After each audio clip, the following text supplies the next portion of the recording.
Hola familia de Tectón.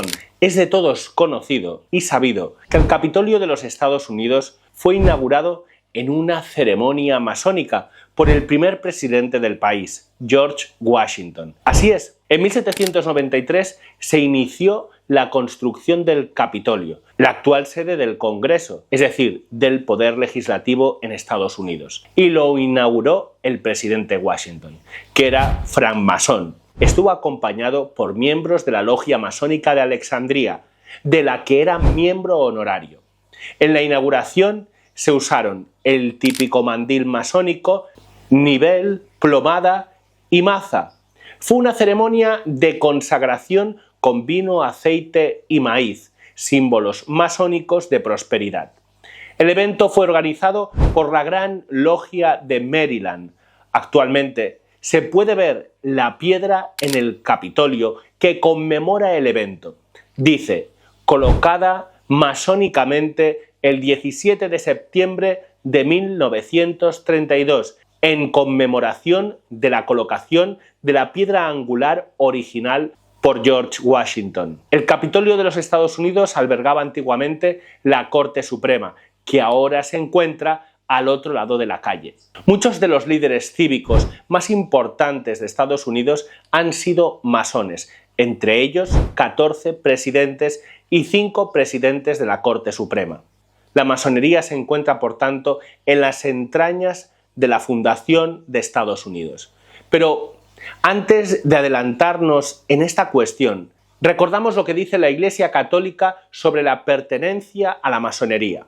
La Iglesia Católica condena de forma clara e inequívoca la pertenencia a la masonería. Esta prohibición ha sido constante a lo largo de los siglos y sigue vigente hoy. En 1983 se publica por parte de la Congregación de la Doctrina de la Fe un documento sobre la pertenencia a la masonería.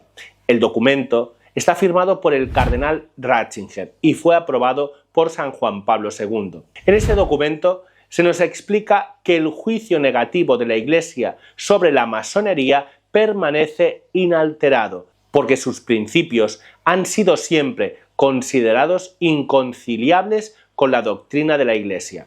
El documento, además, nos recuerda que los fieles que pertenezcan a asociaciones masónicas están en estado de pecado grave y no pueden acercarse a la Sagrada Comunión. Es muy importante recurrir al Papa León XIII, quien explicaba que la masonería persigue la destrucción del cristianismo y de forma particular de la Iglesia Católica. Su objetivo último es abolir todo orden religioso y moral instituido por Dios. Recordemos que la masonería nace en 1717 y el Papa Clemente XII en 1738 ya firma la primera condena oficial de la masonería, prohibiendo a todos los católicos pertenecer a la masonería bajo pena de excomunión automática. Posteriormente, Benedicto XIV ratifica esta condena a la masonería en 1751. En 2023, el Papa Francisco autoriza el último de los documentos en los que se recuerda que la pertenencia activa a la masonería está prohibida. Además, recomienda una estrategia pastoral y catequética en todas las parroquias para explicar esta enseñanza sin ambigüedad. Por tanto, la masonería está prohibida sin excepciones. Su doctrina y su praxis son irreconciliables con la fe católica. Los católicos que se afilien cometen pecado grave y no pueden comulgar ni recibir ningún sacramento. Esta enseñanza ha sido reafirmada una y otra vez por los papas. También es importante saber que la pertenencia a la masonería puede tener consecuencias espirituales graves, incluidas opresiones, ataques del demonio, aunque no toda persona afiliada manifiesta signos exteriores. El mero hecho de participar en rituales masónicos, aunque sean aparentemente inofensivos, implica abrir la puerta a influencias espirituales peligrosas. Recordemos, para entender la vinculación entre masonería y satanismo, que muchos rituales masónicos invocan al gran arquitecto del universo, una figura que en un principio parece ambigua y no se identifica con el Dios trinitario. Algunos expertos en masonería han explicado que este gran arquitecto del universo no es otro que el demonio. Debemos comprender, como advierten algunos expertos en estos asuntos, que la masonería es una de las puertas ordinarias de entrada del demonio en muchas familias. La masonería crea vínculos espirituales que deben ser rotos en liberaciones. Entre los efectos satánicos que puede producir la pertenencia a la masonería podemos citar los siguientes: pesadillas constantes, ataques nocturnos, opresiones físicas, bloqueos espirituales, incapacidad para rezar, desintegración familiar inexplicable, síntomas demoníacos. Para que todo esto desaparezca es necesario un proceso de liberación que se inicia con la renuncia formal a la masonería. Posteriormente, el recibir un rito de liberación o exorcismo, reparar con confesión sacramental y es imprescindible la dirección espiritual. Algunos pueden pensar que la masonería simplemente es una asociación civil o filantrópica, cuando realmente es un sistema espiritual totalmente incompatible con el Evangelio, que abre las puertas al demonio y llega a producir un daño en el alma solo reparable por medio de la confesión y la renuncia, e incluso en ocasiones con la necesidad de tener que recurrir a un exorcismo o a un rito de liberación. Serge Abad Gallardo fue miembro de la masonería durante más de 25 años. Llegó a ser maestro grado 14. Tras una peregrinación a Lourdes, todo cambió e inició su proceso de conversión. Serge Abad Gallardo descubrió que en el ritual del inicio del año masónico se daba gloria a Lucifer.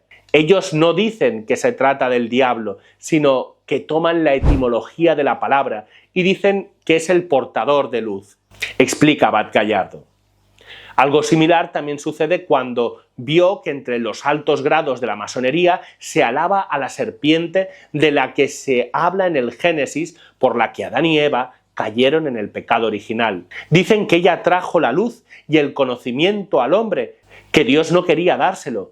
Esto es una perversión muy grave, declara Gallardo.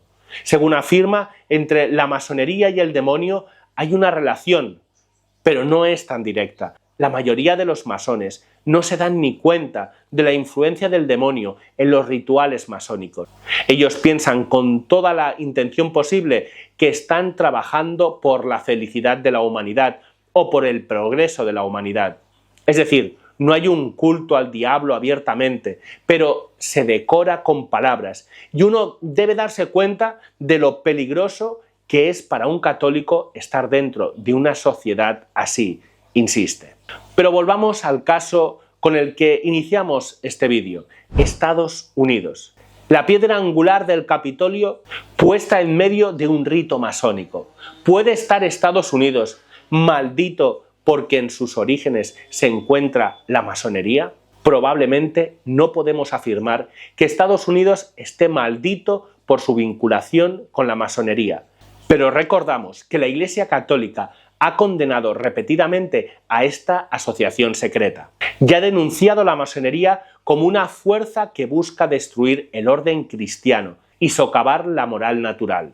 Si una nación como Estados Unidos adopta principios masónicos y contrarios al Evangelio, como serían por ejemplo el relativismo moral, el laicismo radical, el aborto, la ideología de género, etc., entonces esa nación se aleja de la bendición de Dios. A lo largo del siglo XX y XXI, Estados Unidos ha promovido internacionalmente valores que chocan con la moral cristiana, como el aborto legal, la redefinición del matrimonio, el relativismo cultural. Esto puede alejar a Estados Unidos y a cualquier otro país que proceda de la misma forma de la bendición de Dios nuestro Señor. El término maldito debe usarse con mucha prudencia. La Iglesia no suele aplicar ese término a países, sino a personas que voluntariamente rechazan a Dios en estado de pecado mortal.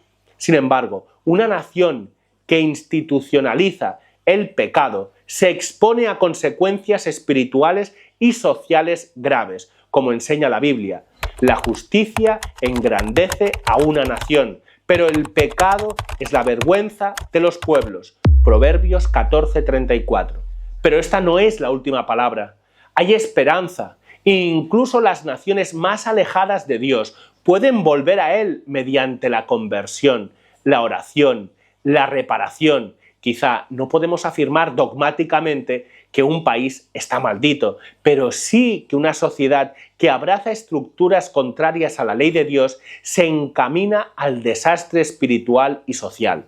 Estados Unidos, como cualquier nación, necesita conversión, defensa de la fe, restauración del orden moral y volver a Cristo.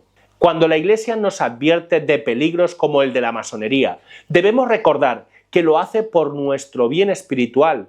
La pena de la excomunión es un medio que la Iglesia utiliza para alejarnos del peligro real, que es la masonería, un peligro que puede llevarnos a la condenación eterna y a vivir bajo la influencia del demonio, que desea vernos eternamente en el infierno. En muchas ocasiones vemos cómo ha sido la masonería la que ha impulsado legislaciones ateas en diversos países. La legalización del divorcio, por ejemplo, fue promovida en muchos países por legisladores masónicos, como símbolo de ruptura con la concepción cristiana del matrimonio.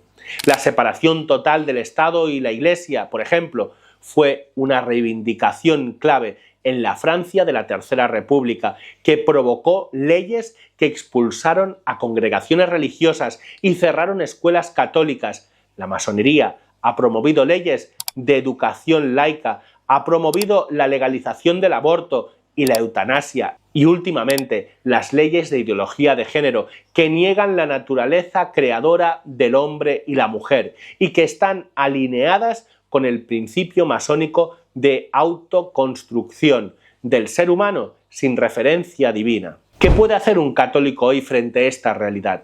En primer lugar, informarse. Muchos católicos ignoran la existencia de esta batalla religiosa. Y en segundo lugar, defender la ley natural en el debate público. En tercer lugar, rezar.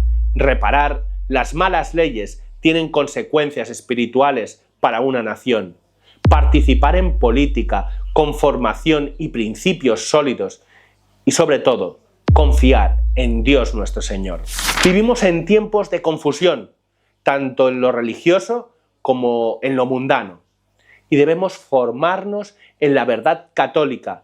Es por ello que hoy te recomiendo un libro que no versa sobre la masonería, pero que nos ayudará mucho a sentar bases sólidas sobre las que luchar en esta batalla religiosa de la que estamos hablando. Me refiero al libro Un faro en la tempestad, enseñanzas de un obispo contra la infiltración de la secta modernista. Este libro presenta las enseñanzas del obispo don José Guerra Campos y nos va a ayudar a todos a seguir un camino firme de perseverancia en la verdad católica. Es por ello que si todavía no tienes el libro Un faro en la tempestad, te animo a ir a la descripción donde te dejo el enlace de compra. Muchas gracias y que Dios te bendiga.